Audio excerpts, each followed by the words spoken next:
Look around you.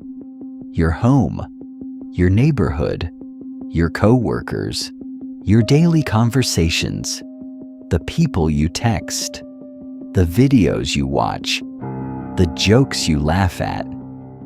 You think these things are just your life. They're not. They're teaching your brain what reality looks like. Every single day, your brain recalibrates one invisible standard. What is normal? Not what is true. Not what is possible. Only what is familiar. Over time, that definition of normal becomes the ceiling for your income, ambition, confidence, and the opportunities you're capable of seeing.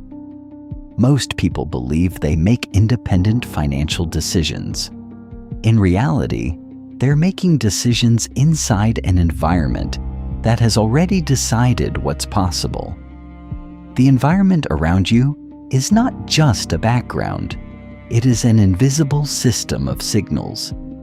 It constantly tells your brain what deserves attention, what should be ignored, and what belongs to people like you. You rarely notice this process because it happens quietly. No one wakes up and says, "Today I will lower my expectations because of the people around me." It happens through repetition, small moments, small confirmations, until possibilities begin to feel unrealistic and limitations begin to feel like identity.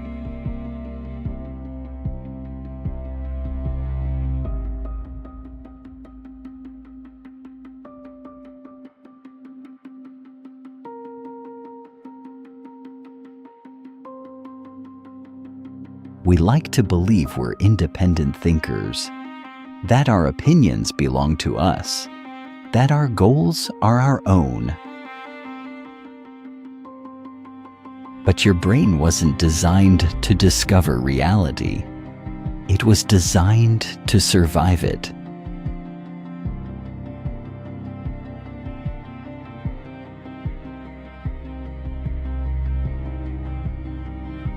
For hundreds of thousands of years, survival depended on fitting into the tribe. Being different meant isolation. Isolation often meant death. Your brain still runs that ancient software. Every day it asks one question: what do people like me do?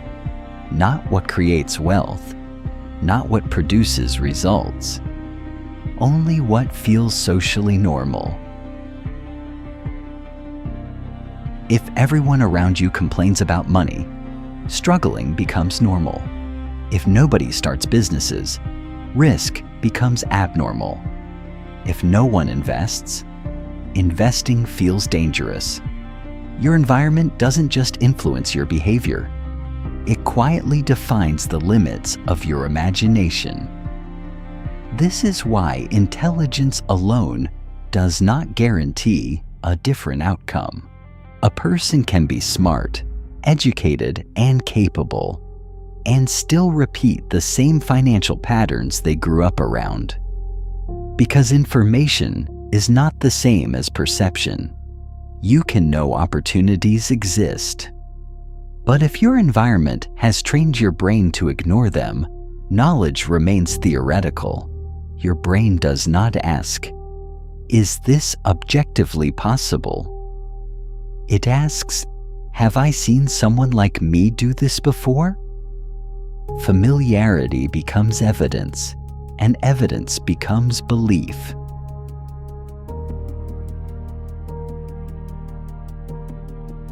Psychologists call it social learning.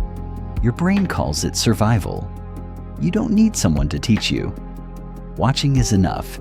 You copy language, habits, confidence, risk tolerance, emotional reactions, even beliefs about money.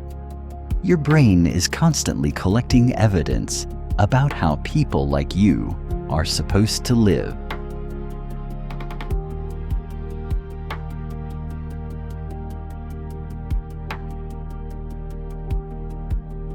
Spend enough time around people who believe wealth is impossible, and eventually your brain stops searching for evidence that it isn't. Not because you're lazy, because attention follows expectation, and expectation is contagious. Every conversation, every headline, every complaint, every joke about being broke becomes another line of code.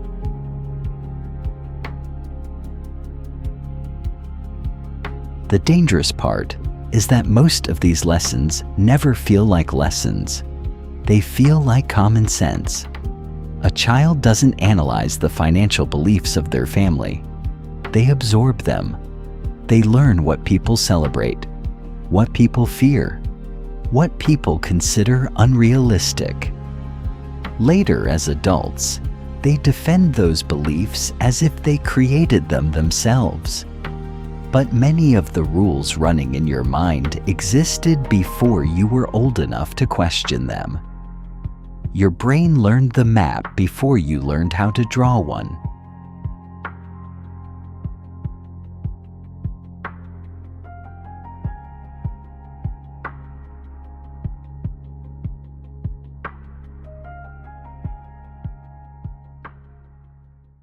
Have you ever wondered why two people can stand in the exact same place, and one sees a business opportunity, while the other sees nothing? The opportunity didn't appear. The filter changed. Your brain receives millions of signals every second. Almost all of them are ignored, not randomly. Your brain predicts what reality should look like. Then it searches for evidence that confirms the prediction. If your environment taught you that success belongs to other people, your brain literally stops highlighting opportunities that challenge that belief. You cannot act on opportunities your mind never notices. Income doesn't begin with money. It begins with attention. And attention begins with what your brain expects to find. This is why two people can walk through the same city and experience completely different worlds. One person sees ordinary buildings. Another notices businesses, problems, customers, gaps, and possibilities. The world did not change between them. Their internal reference system did. Your brain filters reality based on previous experience. It highlights what matches your expectations and ignores what does not fit the story you already believe. A person who has never seen entrepreneurship nearby may walk past an opportunity every day without recognizing it, not because the opportunity is hidden, because the brain has never learned that it belongs to their world.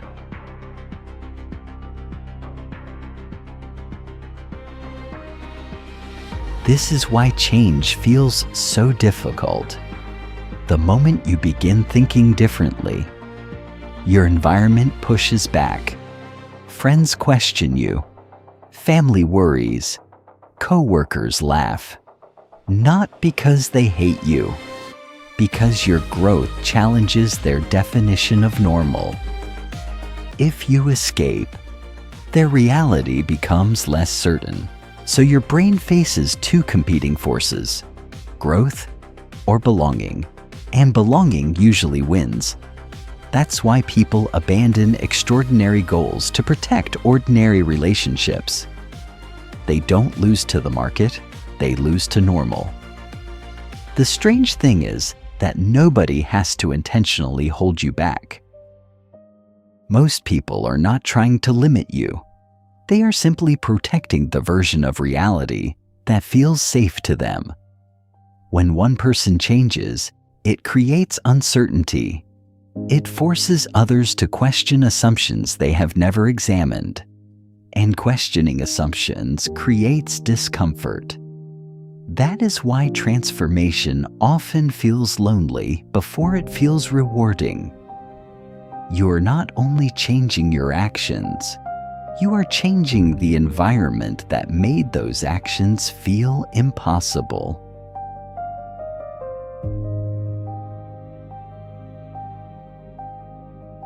If your environment writes your mental software, changing your future begins by changing your inputs, what you watch, what you read, who you listen to, which conversations become normal. Every piece of information you consume quietly shapes the model of reality your brain is building. Your brain cannot normalize a future it never experiences. A richer life must first become psychologically familiar before it can become financially possible. Your environment is constantly programming your expectations. The only question is whether you're choosing that programming or absorbing it by default. Changing your environment does not always mean leaving everyone behind. Sometimes it begins with adding new signals, new ideas, new conversations, new examples of what is possible. Your brain does not need a perfect environment. It needs enough evidence to update its model of reality. One new conversation can introduce a possibility. One new skill can create a new identity.